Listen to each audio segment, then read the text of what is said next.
Join us in the Pledge of Allegiance.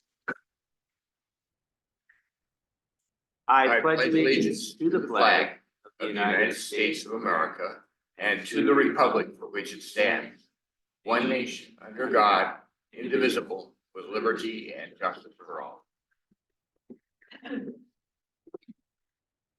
Good morning and welcome to our Tuesday morning meeting, April 23rd, 2024, Board of County Commissioners. My name is Andy Hunthausen. To my left, Commissioner Tom Rolfe. Good morning. Good morning, Mr. Chairman. Flo Liston will be taking care of us this morning. Good morning, Flo. Greg McNally to her left, Director of Planning and Community Development. To my right, Commissioner Candace Payne. Good morning. Our Deputy County Attorneys, Nico Hash and Keegan Shea. Good morning. And Roger Baltz, our Chief Administrative Officer. Good morning, Roger. Morning. There are agendas in the front as well as a sign-in sheet. Please sign in prior to leaving so we have a good record of who's attended our meeting.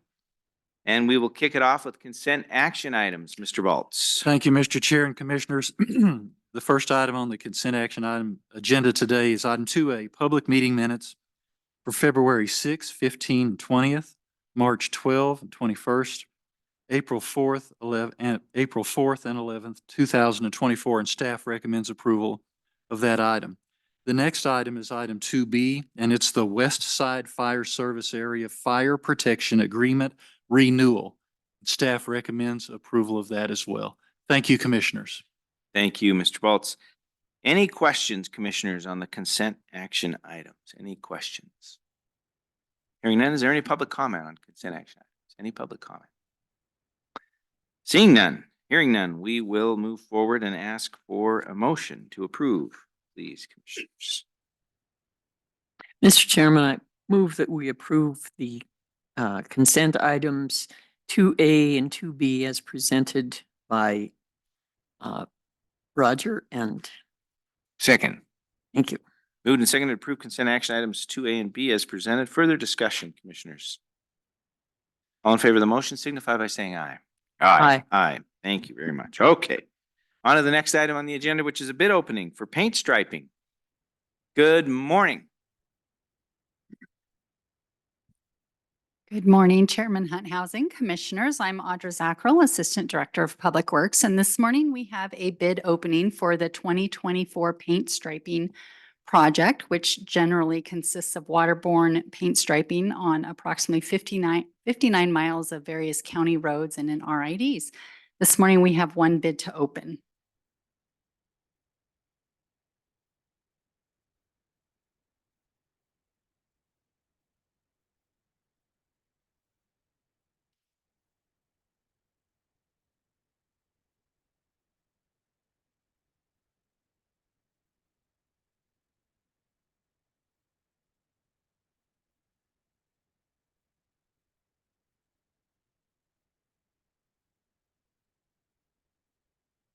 Okay, this bid that I have opened is from Highmark Traffic Services of Billings, Montana. The bid security has been included. The addendums have been acknowledged. The bid document appears to be fully completed. The total unit price is $117,415.94. That's for a unit price of $33.49. Staff would like to take this bid under advisement and come back on Thursday, May 2nd, with a recommendation for the commission to award. Thank you very much. Questions, Commissioners? Any questions? How about public comment on this bid opening? Any public comment? Seeing no public comment. Commissioners, we've been asked to put the bid recommendation on our May 2nd meeting. So I'll leave it to you to make that motion. Mr. Chair, I would move to ask staff to analyze the bid and make sure it meets all of our needs and report back to us on May 2nd. Second. Moved and seconded to ask staff to take the bid under advisement and make a recommendation to us on the 2nd of May at a regularly scheduled meeting. Further discussion, Commissioners? Just like to say thanks and for explanation. We do this quite often when we open bids, that we always open our bids in public. Today there was only one for this particular item.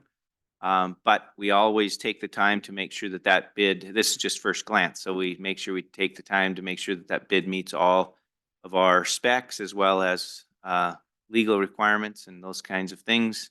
And then ask for our staff to bring that back to us and with a recommendation whether to move forward or not. So thank you very much.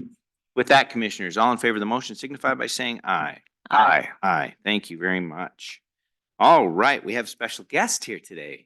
Our friends from Bureau of Land Management with an update. Lindsey Babcock's here today, and if you'd introduce yourself and your title and all of that for the record, that would be wonderful. And thank you for coming and joining us today. Really appreciate you being here and taking the time to share some of your highlights with us. Good morning, Mr. Chair, Commissioners, and staff. My name is Lindsey Babcock. I'm the BLM's Butte Field Manager. So today, I just wanted to give some general updates on things going on BLM lands in Lewis and Clark County. First, I wanted to give updates related to recreation, tell you about 2 different land acquisitions, talk about some different vegetation and fuel reduction projects we have both ongoing and upcoming, and then also just touch on our new public lands rule.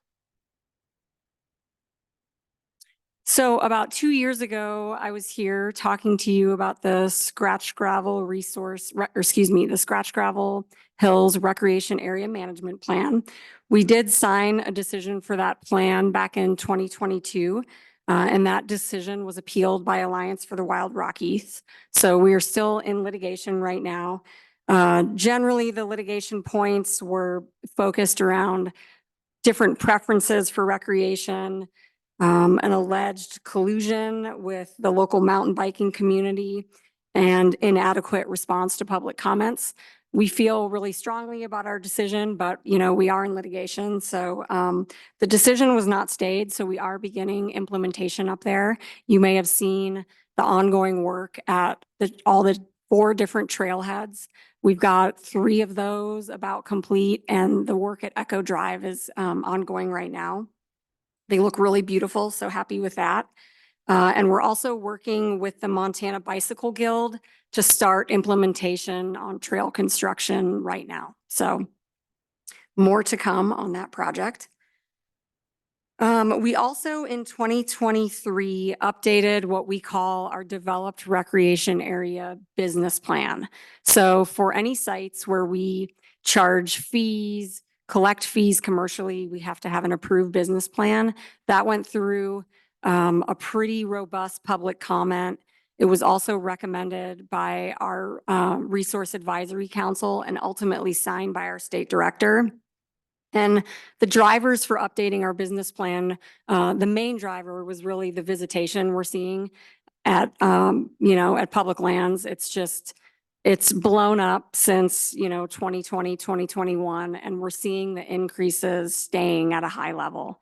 A lot of our developed sites are also at a point in their maintenance life cycle where they need more attention.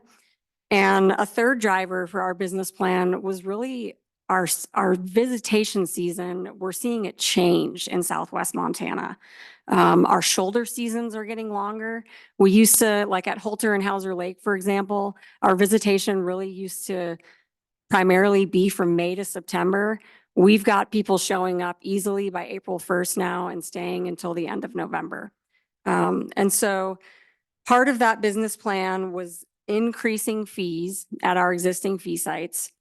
We're going to do that incrementally between 2024 and 2029. We also added 7 new fee sites. None of these are actually in Lewis and Clark County, but 7 new fee sites nonetheless. And we are also going to be collecting fees at we're going to be collecting commercial fees for guiding and outfitting on both the Missouri and Big Hole rivers. So those are some new changes that we've been working with the outfitter community on. Some other changes that'll be coming at both sites at Holter and Hauser Lake are just some modernization. We've been working with Northwestern Energy to add in solar arrays, and we're also going to be adding digital fee kiosks. Any questions on that business plan before I move on. Commissioner. Your remark about charging fees for guides on the Missouri, does that impact every guide on the Missouri, or is this just the ones that use certain places, or how It's do just you? the ones that use boat ramps and recreation sites that are managed by the Bureau of Land Management. Can you give me an example of one that is managed by the, Like at Holter Dam. at the dam? Mhm. Okay, and then what about the sites downstream? If they're not managed by BLM, we wouldn't be charging fees there. Okay, and how do you, I mean, you tack those fees onto the license? Or how does, It's separate since we don't, since BLM doesn't manage any of the licensing. Okay. It's, our fee schedule is, I believe it's the greater of either 3% of their gross receipts or $130 per year. and how do you know who is using the BLM sites rather than the They Non- report it to us. The guides? guides do, yes. Okay. I just, I'm a fishing person. I do a lot of fishing on the Missouri, so I was somewhat curious about that. Thank you. Yeah, so BLM is required by regulation to permit commercial use of public lands. Mhm. And to be honest, we've never permitted use on the Big Hole or the Missouri because we haven't been able to because of staffing. And so it's kind of been this chicken or egg thing. The receipts that are collected at those sites stay at those sites, just like the fee sites. Which is one of the things I really appreciate about those fee programs is that the fees stay local. And so by collecting these fees, we're able to staff even maintenance workers, types of those positions to maintain the facilities that we've built there. Okay, thank you. Okay, a couple other things that are going on in recreation. We're in discussions with the Great Divide Ski Area, which is one of the few ski areas permitted on BLM lands. Usually the Forest Service manages those, but they have approached us about developing a downhill mountain biking park. So we're in discussions with them. They've had some consultation work done, and we're talking with them right now about developing a more formal application. We're actually meeting with them this afternoon. We are also adding a second law enforcement officer to the Butte Field office, which is a 100% increase in our law enforcement presence. And considering we cover 8 counties, this is a big deal for our communities. So pretty excited about that. We're really close to onboarding this person. So good news there. Just a question about that, if I could. How does the law enforcement piece work? So you've only had 1, now 2, but still 8 counties you're talking about and a lot of land. So how do they, not to divulge any of your secret Oh, I strategies? don't think there's but I'm anything just kidding, secret. But We're how do they get understaffed. around? How do they, it's just kind of, Yeah, a couple years ago, we transitioned we're transitioning the organization of our law enforcement in the district. So our district includes the Butte Field Office, Missoula, and Dillon Field Offices. I would say the Butte Field Office has the highest demand workload for law enforcement just because of the urban interface we manage around Bozeman, Helena, Townsend, Butte. And so the Dillon Law Enforcement Ranger is covering a little more of like the Big Hole area. We have a ranger stationed in Helena who has been the single one for Butte, and he will continue to cover the developed rec sites. And then our third ranger is going to cover more of like the Butte, Pipestone, maybe a little bit of the Madison in the Dillon Field Office. And then the Missoula Ranger covers the Missoula workload, but also kind of floats. So the Butte Field Office is definitely getting more assistance from the other 2 field offices as well. and just curious about the workflow. So you mentioned earlier, scratch gravel, say somebody's at Echo and they see something amiss and they call. That person might be in Timbuktu somewhere.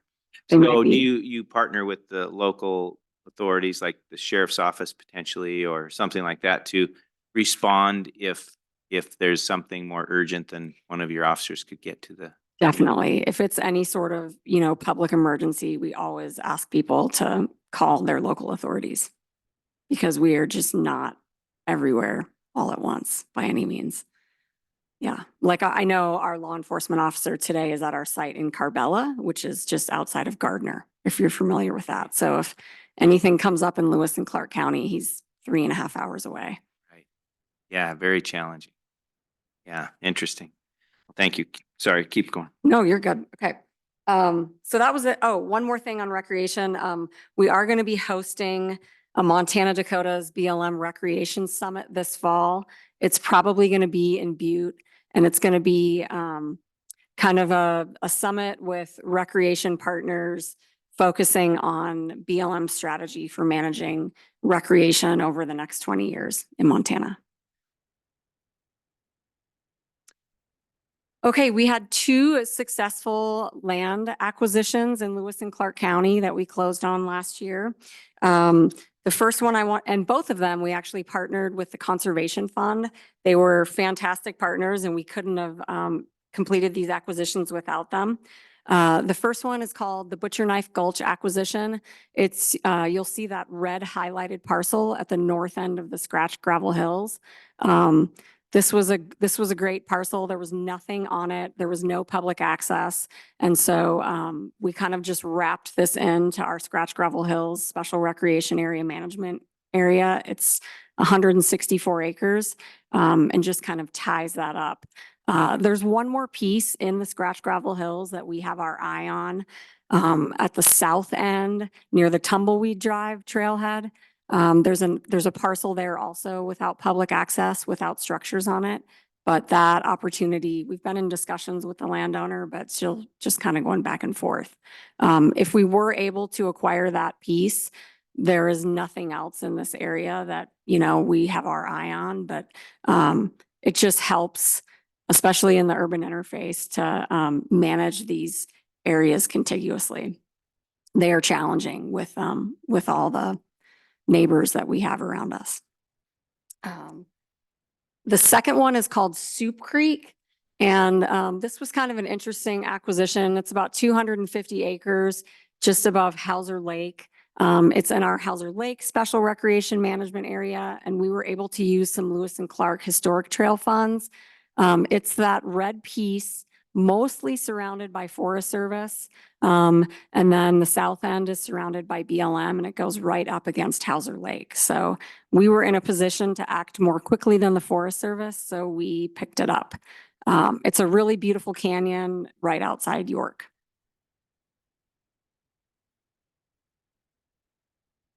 Okay, in terms of ongoing vegetation treatments, I'm sure you all are aware that we've been busy with some fuel reduction projects in the Helena area. We wrapped up a 700-acre timber sale in the Marysville area this year called the Empire Timber Sale, and that was one where prescriptions were based on forest health and resiliency. And we were also busy implementing, along with the Forest Service, different treatments under the 10-mile EIS. I think this picture here is from Grizzly Gulch, where we were doing some piling and burning right outside Last Chance Gulch this spring as well. We also finished mechanical treatments in the Colorado Gulch area, about 240 acres right in people's backyards. And we'll be looking to burn piles, I believe, this upcoming fall. And then we're also doing fuels treatment maintenance in the Scratch Gravel Hills. We're looking at retreating about 800 acres that we treated, I believe, in the early 2000s, but that ponderosa pine is kind of coming back like carpet in areas we've treated. So doing like mastication work, again, right behind people's houses. And then we just are restaffing up our weeds positions in the field office, and we've been collaborating with the county weed board. They've been great to work with, and we're trying to get our staff really wrapped in with them so that any treatments we do have the most bang for their buck in the county. I also wanted to mention this concept. We developed a term called the Helena Valley Resilient Landscape in response to some of the bipartisan infrastructure law opportunities for funding. Basically, we drew a line around the watershed in Lewis and Clark County, and we're taking a hard look at all these BLM lands that are circling the valley. We're looking at presence of noxious weeds, taking a hard look at the fuel condition and just basic forest health. A couple projects that we have upcoming that we haven't per se started on. We're looking at one at Strawberry Butte in the North Elkhorns, tentatively treating about 200 acres in the urban interface and surrounding that COM site outside of Montana City. That'll likely be a candidate for Good Neighbor Authority, working with the state. We're also looking at the Spokane Hills in total. You all know we had the Bucksnort fire there in 2000, Matt Staff Road fire in 2022. And we did get funding to do cultural resource inventories there, about 5,000 acres. And so we're doing that now ahead of any fuel reduction treatments. But that'll all of these projects will go through a public scoping process and a NEPA process. Under the bipartisan infrastructure law, we also received $700,000 for restoration of previously placer mined lands.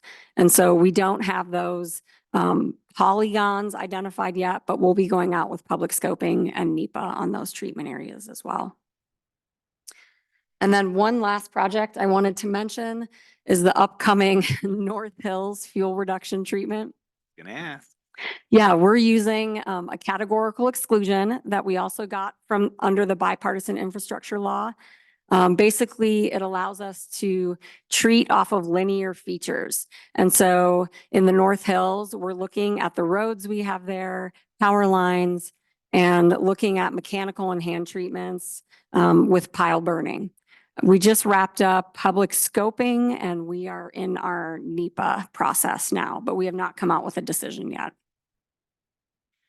So just a question on that. So likely if all goes well, that treatment wouldn't happen until next year, year after? Probably next year.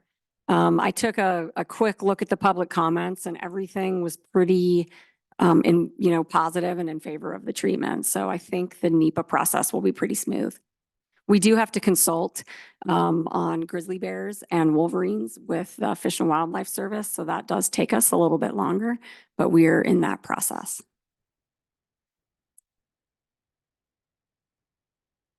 And then the last thing I wanted to mention was the new public lands rule that's been in the news. Just last week, the Biden administration updated our public lands regulations, and this rule will be effective 30 days, essentially April 18th, so a month from when the rule was published. Essentially, what the rule did was it codified conservation as a multiple use under the Federal Land Management and Policy Act. And so it also authorizes both restoration and mitigation leases. So this is something new to us. Essentially, they will work the same way as a right-of-way. They are a discretionary action and they cannot supersede any ongoing lease. So for example, if someone wanted a conservation lease where there was also grazing, and the conservation lease was not compatible with the grazing would supersede the request for the lease. The rule also requires us to conduct land health assessments across all public lands, not just public lands where there are allotments or grazing. So that's going to be a new workload we need to figure out. And there's some new language about designating areas of critical environmental concern. So, we have a lot to learn in the next 30 days, but just wanted to give you all an update on this rule.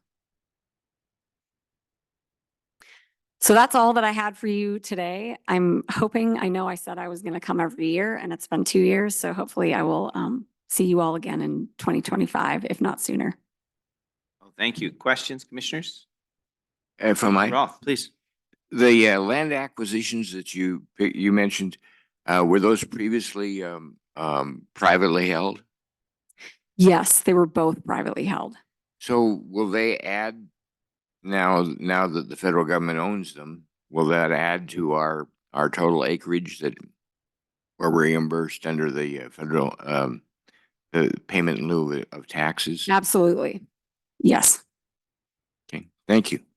Good question. And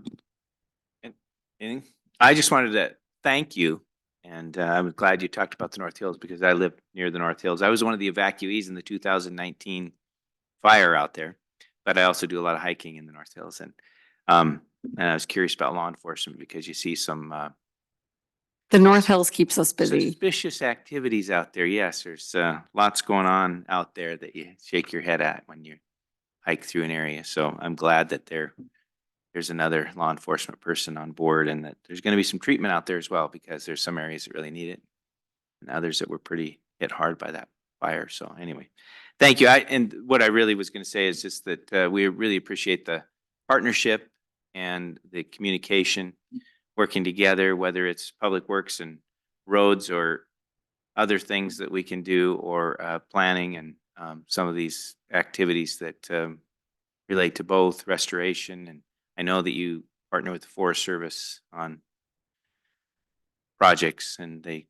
run into each other. So I just want to say thank you. And we appreciate the relationship and the partnership and happy to continue that the best that we can and appreciate you being here and talking to us today. So Absolutely. Thank you for your time. yes, and hope to see you soon. Right. How about any comment, public comment? Looks like we have mostly staff in the room, but anybody have anything you want to add? How about anybody around the horn here? All right, great. Thank you, Lindsey. Appreciate you being here. And you're welcome to stay, but you surely don't have to. I know you're busy, so. All right, our next item on the agenda is a grant application to the Montana Department of Natural Resources and Conservation. Good morning.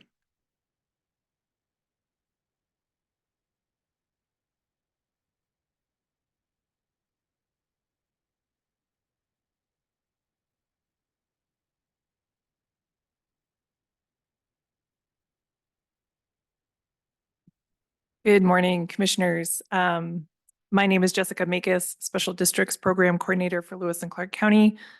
Before you today is an application to the Montana Department of Natural Resources and Conservation for the Renewable Resource Grant and Loan Program in the amount of $30,000 for a planning grant to help fund task orders 12 and 13 with Great West Engineering to perform drainage feasibility studies in order to evaluate stormwater problems existing throughout Eastgate 1 and Eastgate 2 rural improvement districts. The project area is up on the map here for you. These task orders were approved and signed by the commission on March 28th, 2024. The Eastgate 1 and Eastgate 2 subdivisions were completed in the late 1970s. And the associated RIDs are the oldest districts we have in the county, created in 1978 and 1979, respectively. At this time in subdivision development, stormwater was considered as an afterthought, if at all. Unfortunately, this has led to numerous issues in the older subdivisions throughout the county, an issue that's often compounded as additional surrounding development occurs. Stormwater and drainage issues throughout the Eastgate 1 and Eastgate 2 districts must be addressed in order to continue with road maintenance and preservation. These studies will assist us in providing annual maintenance to the RIDs and will also have the added benefit of providing future stormwater mitigation strategies that can be implemented prior to new road improvement investments, which will be necessary in both RIDs in the future. Any recommended stormwater infrastructure as a result of the studies would be addressed through a potential new RID as new improvements. The planning grant, if awarded, would help to offset some of the cost of these task orders. Any costs associated with the task orders would be eligible for reimbursement. Therefore, we have started work on this project in order to include spring runoff. The task orders should be complete by July 31st, 2024, and the total projected cost of both is $86,800. These task orders are budgeted through the Eastgate 1 and Eastgate 2 RID budgets respectively. However, the grant, if successful, would just help offset some of that cost and save those maintenance funds a little bit of money. Staff recommend the Board of County Commissioners approve the RRGL planning grant application and sign the DNRC grant authorizing statement. Thank you. Thank you very much. Questions, commissioners? If I might, Please. if, you know, one of the things that really surprised me when I started getting involved in county government was that the Eastgate 1 and 2 areas are not part of East Helena, but they're part of the county. And I noticed looking at your map that if I remember right, those RIDs, they have both water and sewer as part of their rural improvement district. Is that right? Mr. Chair, Commissioner Rolfe, the Water Sewer District is a separate entity. It's not included with the Rural Improvement District, but there is a Water Sewer District for Eastgate 1 and Eastgate 2 residents. The lagoon is located just north of Eastgate 2. And I see that the school is kind of in between them. Is that part of one of those water and sewer districts, or is it separately run? Mr. Chair, Commissioner, I don't know if the school is part of the Water Sewer District out there or not. I know that it serves both of the these neighborhoods, but I'm not sure about the inclusion of the school. I don't believe so to my knowledge, but I really don't know that answer. Okay. Well, I'd be interested if you run across information on that. I'd be interested in that. Absolutely. Okay, any other questions? The stormwater piece of this has been a lingering problem for a long time. And one of the big reasons, for those who might be watching, the big reasons that trying to address this is that water on the roads, it hinders their longevity and their wear, right? And thus we want to try to have a stormwater plan to try and help water move away from the road surface so that they can last longer, and any improvements that happen or maintenance that happens there can be more durable. Is that? Absolutely, Mr. Chair. We absolutely have to deal with water first when we're dealing with road maintenance, and making sure that that water has a place to go and can get off those roads readily. Before it's worth continuing with other maintenance items. Right. Yeah. If you put a huge dollar amount into an improvement or a maintenance item, and if you don't remove the water, try to have a place for the water to go, then it's not going to last. Absolutely. Essentially. Yeah. So, okay. Good. All right. Anything further, commissioners? Question wise. All right. Is there any public comment on this item? Any public comment? Any public comment? Hearing none, is there a motion, please? Mr. Chairman, I move that we approve the grant application to the Montana Department of Natural Resources and Conservation as presented by Ms. Makus. Second. Moved and seconded to approve the grant application as presented. Further discussion, commissioners? All in favor of the motion signify by saying aye. Aye. Aye. Thank you very much. All right. Next is a contract between Lewis and Clark County and Pine Cove Consulting. Good morning. Good morning, Chairman. Commissioners, for the record, my name is Jenny Chambers, Lewis and Clark County Public Works Director. Today you have a contract in front of you for Pine Cove Consulting to replace and install cameras at the Lewis and Clark County landfill located on Deal Lane in Helena. The cameras will provide a 30 days of footage with the option of a free unlimited archives backed up to the Verkada Command Cloud service and a subscription license for 5 years per camera. Replacement of the cameras is necessary because the existing camera system, Hikvision, has major vulnerabilities and is a non-National Defense Authorization Act compliance system and is susceptible to cyber attacks. Staff recommends approval of the contract with Pine Cove Consulting for a total sum not to exceed $36,568.46. And the work will be completed by August 31st, 2024, and authorize the chair to sign all applicable documents. Thank you very much. Questions, commissioners? Question. As you said in your presentation, we're just complying with the current rules and this this sum that we're you did say the source of. The source of, Chairman, I did not say, but the source of the funding is in the fiscal year 24 budget for the landfill operation expense. Great. Thank you very much. Appreciate it.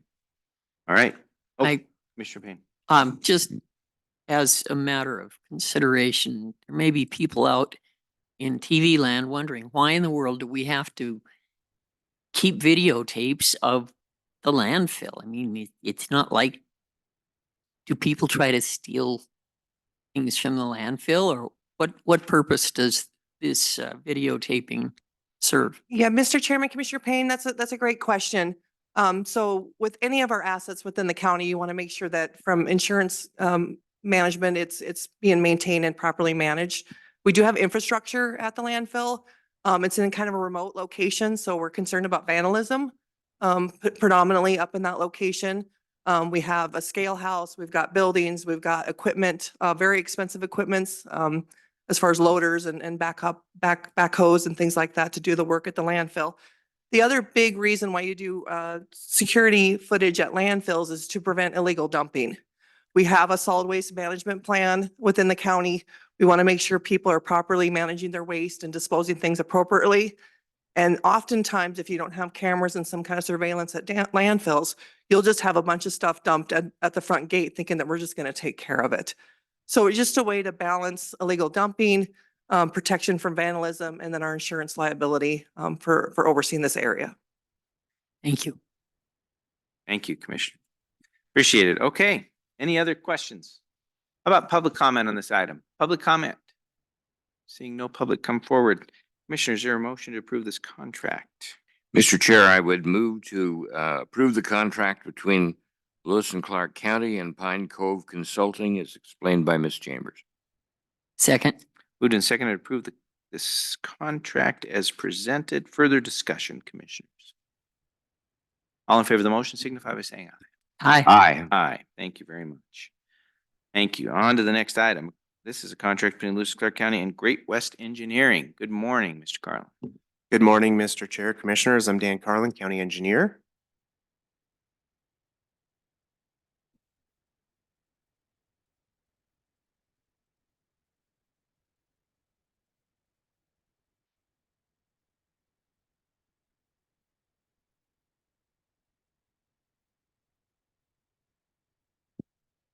In December of 2023, Public Works advertised a request for proposals to design improvements to Lake Helena Drive. The project will start at Deal Lane and continue past Lincoln Road to the end of the existing asphalt pavement.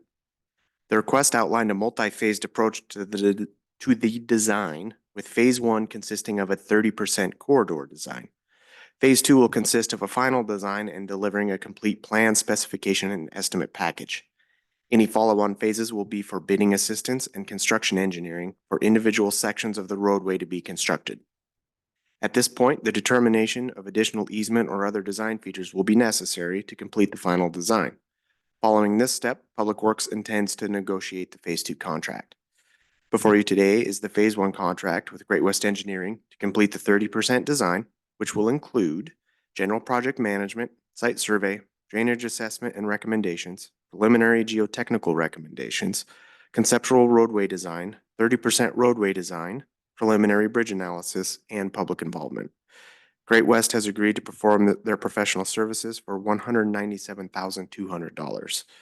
Staff recommends the approval of the professional services contract with Great West Engineering, Inc. for $197,200 and authorize the chair to sign. And you can see on your screen here, this is the corridor that we're talking about. You'll also notice we have 3 separate highlighted colors, actually 4 separate highlighted colors, which actually define some distinct sections of the road. So as you've driven a road, I'm sure you've noticed that each road has its own little character. And as you progress through a corridor, there are different sections, different areas that are kind of unique to themselves. So these are kind of separated in that way, with that first section, begin point, is what I would call the easy section to design. The green section is actually probably the more complicated portion, followed with that orange outlined piece that's got the big corner and the steeper fills and things of that nature. And then that last section is already paved with, you know, more rehab type work kind of slated for that area. So with that, I'm sure you might have some questions I can answer for you. Great. So that description you just gave, if you might be able to click on that other microphone and use your mouse and show us that, or you can show us, if you have your mouse right there, you can show us kind of those pieces, because I followed it, but if folks are not understanding exactly where we're looking at, we might want to. So our begin is right here, and the first segment kind of goes to right here at this point. That's nice and flat. There's not any steep slopes. It's wide. The ditches are in pretty good shape. This green section is where we start to have steeper slopes, higher cuts on the east, or I guess it is the east side. Orientation is north to the right of your screen there. Through this segment, it's possible we'll need right-of-way acquisition, perhaps guardrail, perhaps retaining walls, things of that nature. This orange section is also quite steep on the west side, so we'll need to do something there for roadside safety. The east side, again, steep, rocky type slopes. That's part of what the geotech evaluation will be looking at. And then, of course, we have the big corner that comes down, which will certainly require some guardrail for safety features. And then again, lastly, when we get to here, we have pavement already. It's pretty aged, so we're talking about, you know, a mill and fill and perhaps widening the road through this section all the way past. And this here is Lincoln Road. That intersects as a T into the road we're discussing, and asphalt actually extends all the way up the hill toward the chalet there. Thank you very much. Appreciate that further explanation. Any questions, Commissioner? I've got a question. It appears to be a bridge, and we've had to replace a lot of bridges in the county recently. What's the status of that particular bridge? Mr. Chair, Commissioners, that's a good question. So the status of that bridge is it's actually in pretty good shape. But we always, when we're going to take on a project of this magnitude, we want to make sure that we're not doing work around it and then going to leave a sticky spot somewhere in the middle. So we want to look at it and make sure we're comfortable with what we're doing, and that the remaining life of that, which is always a moving target with the bridge, but that the remaining life is more than sufficient, that if we moved ahead without doing anything to it, we would be comfortable with that. I did mention that we do have some bridge evaluation in their initial scope here. We want to look at the foundations to make sure those are okay. The goal would be to know if we need to do something or not. And then if we do need to do something, we would seek likely an MSEP grant in the future for that work. We also need to know if that bridge needs to be widened, if pedestrian facilities are good in that area. We've got some alternatives to look at for that. Another thing to really mention is when we widen this road, which is the intent, we'll be moving it up to our typical section 3, which is to accommodate the traffic that this road sees. We'll be going to at least 28 feet wide. When you have a wider road, you generally have higher speeds. And as everyone knows, there's a lot of people like to fish right near that causeway bridge. So one thing we're looking at too is, do we really want to actually widen the road near that bridge and that corner and make that more susceptible to higher speeds, or do we want to consider our design and traffic calming in that area to make sure we don't have more pedestrian vehicle conflict? So that's one of the things we're going to be looking at very closely to make sure we don't have a situation there that's not real desirable. Hopefully that answered your question. And one other Question on the, where you have the begin, the little um, pointer thing, what's the name of the road where that intersects that? Is that Deal Lane? Mr. Chair, Commissioner Payne, that's right. That's Deal Lane. That goes right to our landfill right there, and that's where the asphalt ends. Okay. Just wanted to make sure I understood. Thank you. Thank you. Other questions? Yes. Commissioner? It's my understanding in that area, I guess it'd be south of the causeway, that there's been some cars going off the road there from time to time and winding up down in those the subdivision downhill. And I'm wondering if, as we're planning it, we're kind of working on some guardrails or something like that.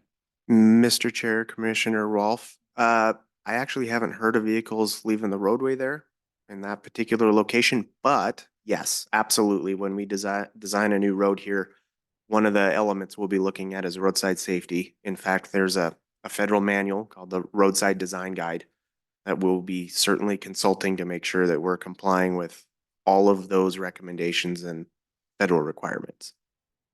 All right. Thank you. Thank you, Mr. Garland. Appreciate it very much. All right. How about public comment on this item? Any public comment on this item? It's a contract between Lewis and Clark County and Great West Engineering. All right, hearing none. Commissioners, is there a motion, please, to approve this contract? Mr. Chair, I would move that we approve the contract between Lewis and Clark County and Great West Engineering as explained by Mr. Carlin. Second.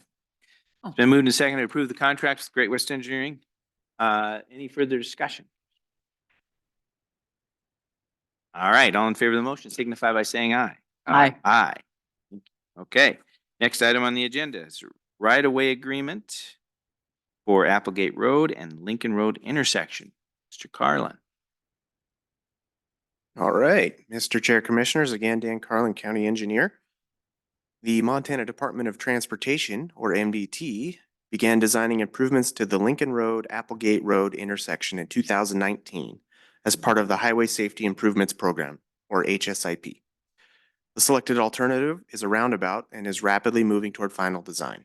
At this stage, MDT typically completes right-of-way acquisition before finalizing design elements.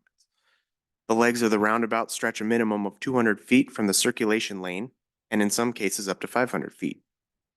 In this instance, the north leg improvements will stretch nearly to the gate of our Applegate gravel pit to accommodate roadway tapers and drainage improvements.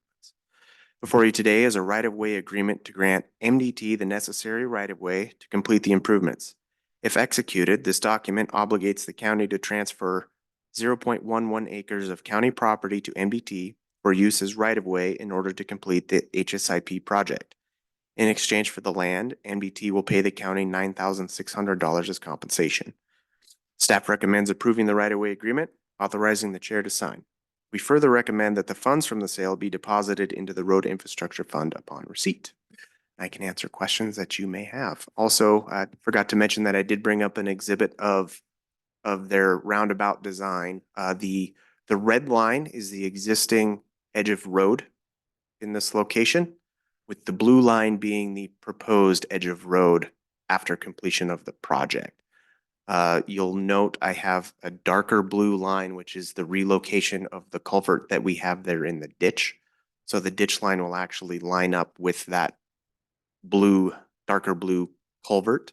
Our approach, the paving of the approach will not change a whole lot, but the way they do their ditches, it's going to widen out kind of that area. So, and I can answer questions Thank you may Mr. have. Carlin. Questions, commissioners? Oh, that Yes, sir. And I'm just trying to make sure I understand this. On our picture here that goes right to left, that's actually a north-south route, Applegate. Mr. Chair, Commissioner Rolfe, yes, north is to the right. And then where the light blue line takes the corner, that would be the northeast corner of it. And is that, do I read that right, that lot is owned by the federal government? Mr. Chair, Commissioner Rolfe, that lot was privately owned. They've actually done an acquisition on that already. So. Okay, so that's privately owned there. Correct. And then the county gravel pit is further up? Mr. Chair, Commissioner Rolfe, yes. So unfortunately, the shading that I have on the image, I'm hoping it's showing gray Mhm. on your screen. It's not on the screen I'm looking at here, but that gray shade where that culvert is and the approaches are shown, that's actually the county property that we're agreeing to, or if you choose to agree to Okay, transfer to MDT. all right, thank you. Any further questions? Commissioner? Well, so the county won't be able to have access to that gravel once this takes place? Mr. Chair, Commissioner Payne, no, we will still maintain access. This is on the property's southwest corner.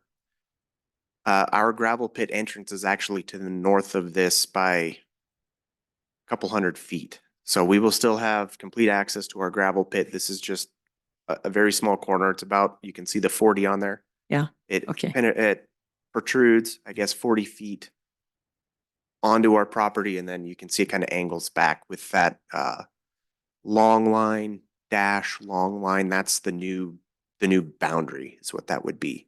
The existing property lines are the railroad track looking line. One other question. What are the gray square markings on the map? The small.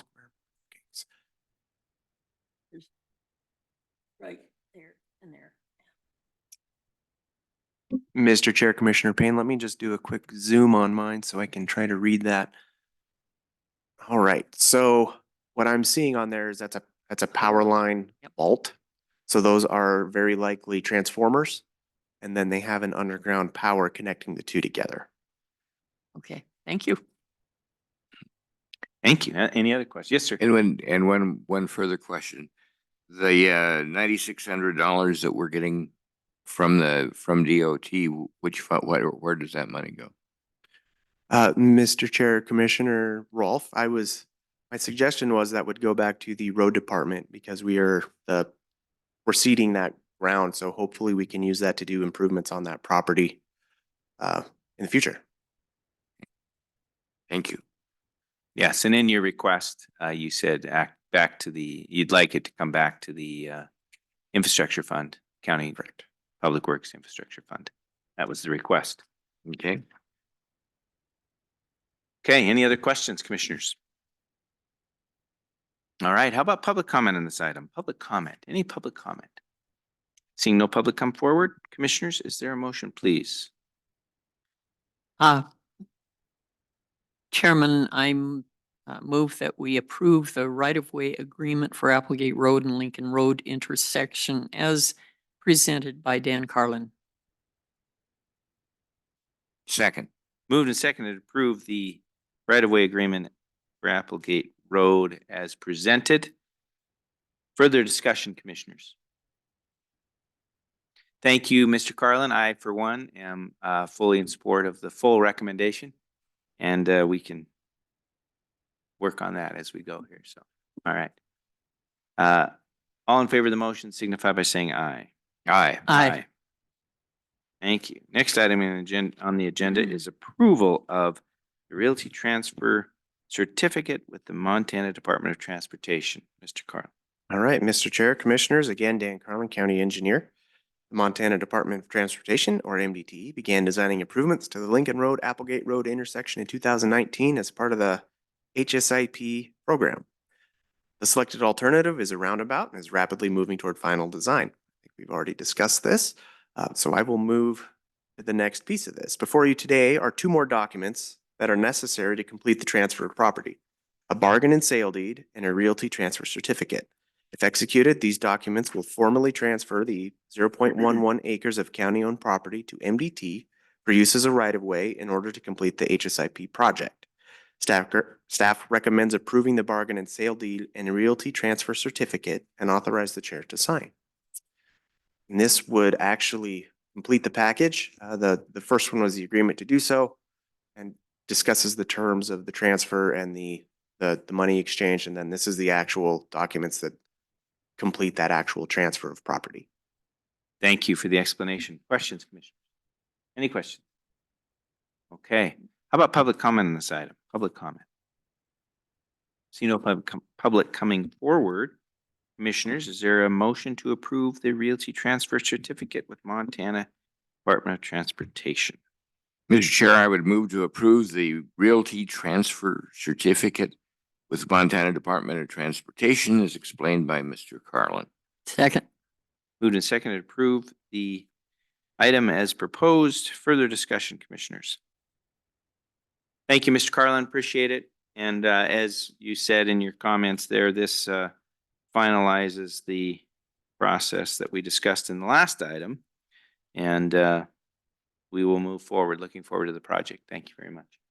All right, Commissioners, with that, all in favor of the motion signify by saying aye. Aye. Aye. Thank you very much. Next item on the agenda is a contract between Lewis and Clark County and Eagle Electric, Inc. Good morning. Good morning, Chair and Commissioners.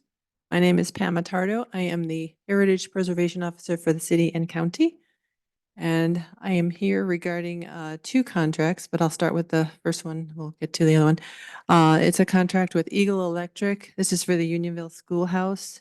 This is one of the last 4 contracts on this project.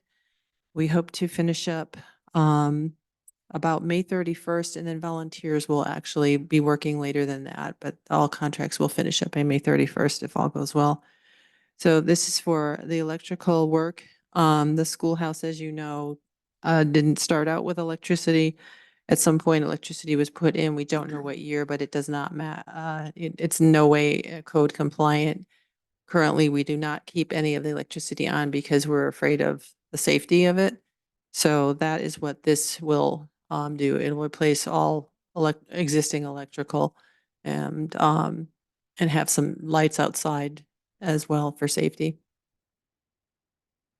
Thank you very much. Questions, Commissioners? Please. We ought to just explain what as I recall, we put about $100,000 into the fund to take care of all these the renovations up there. Are we getting pretty well used up on that fund? We have used up the $100,000 of ARPA funds, yes. And then we applied for an additional 10,000 funds to finish up some of these things that were, as you know, we had some cost overruns because you just didn't know what we were going to find with this building. It's sat there since 1872, and I don't think it's had much attention over those years, certainly not since 1955. So yes, we are now using the 10,000 that we recently were awarded in ARPA funding. These 2 items, this one and the next one on the agenda will come out of that Yes. 10% overrun Yes. that we set up. Yes. Thank you. Thank you. Further questions? No. Okay, thank you very much. All right. Public comment on this item. Any public comment? Seeing no public come forward. Commissioners, is there a motion, please? Chairman, I move that we approve the contract between Lewis and Clark County and Eagle Electric Incorporated as presented by Pam Attardo. Second. Moved and seconded to approve the contract as presented. Further discussion? Thanks for bringing it forward. I'm really glad we're getting close here, and Me too. electric to code would be really important. Yeah. For an old building like this. Yeah. So I'm glad we're taking those details under advisement and working on them. Thank you. All right, all in favor of the motion signify by saying aye. Aye. Aye. Aye. Thank you very much. Next item on the agenda is a contract between Lewis and Clark County and Colton J. Johnson, Montana Tree Care. Okay, so this is another contract for the Unionville Schoolhouse. When, as you're familiar, but people who are watching may not know, the school was on a stone foundation that was failing. One of the walls was actually collapsing out from the windows, the weight of the windows in it. So when it was raised up, the building was raised up by a mover and a new foundation poured. And when that new foundation was poured, they had to excavate around it. The existing conditions of the school were that there was a lot of soil banked up on the exterior rear of the building, and that caused a lot of rot. So what the excavator did when he came in to prepare for the new foundation was dug out very far into the bank behind the school. Unfortunately, there are 3 really beautiful big trees, 80 to 100 feet behind them, mature Douglas fir, and they're going to have to come, ponderosa pine, and they're going to have to come down because the roots have been impacted to such such a state that they may fall down. And well, if they fall, they will go right on the school. So that is what the 3 trees removal are for. Okay. Thank you. Questions, commissioners? You did bring this to our attention before, and so we've been anticipating this coming. And Yes. it is for the safety of all that might use this facility in the future. And Yes, and it's not what anybody wanted to do, particularly Wally Jester. He Yeah. likes trees. Yeah. Yeah. Yeah. Do you know, I guess one curious question, do you know what the Montana Tree Care might do with the trees? Are they going to go to some good purpose? Yes, so they will fell the trees and limb them, and then volunteers will pick up all the limbs and put them in a dumpster. And then the wood will actually go to a local person who has a sawmill. Oh, great. Yeah, Yeah. because they are lumber worthy trees. They are. They're large, beautiful trees. Yeah. Yeah. Great. Okay, so they'll go to a good purpose rather than a Yeah, they won't be. fire pit. Nope. All right. Wonderful. From my perspective. Any other questions, commissioners? Okay. Thank you. How about public comment on this item? Any public comment on this item? Public comment. Hearing none. Commissioners, is there a motion, please? Mr. Chair, I'd move to approve the contract between Lewis and Clark County and Colton J. Johnson, proprietor of Montana Tree Care, as explained by Ms. Atardo. Second. Moved and seconded to approve the contract as presented. Further discussion, commissioners? Just one comment, if I might. I just want to recognize again the wonderful community support from the folks up in Unionville for all the extra labor and effort that so many of them put into that. They have been incredible. Yeah, Yes, they have. definitely. Thank you very much. Thank you, Commissioner. Anything else? All right, all in favor of the motion signify by saying aye. Aye. Aye. Aye. Thank you so much. Thank you, Pam. Appreciate you being here today. All right, we're at that time in our meeting where we will take public comment on any item that is under the jurisdiction but not on today's agenda. Is there any public comment? Any public comment? Any comment from team around the horn here? All right, with that, commissioners, thank you very much for a good meeting. We will stand adjourned.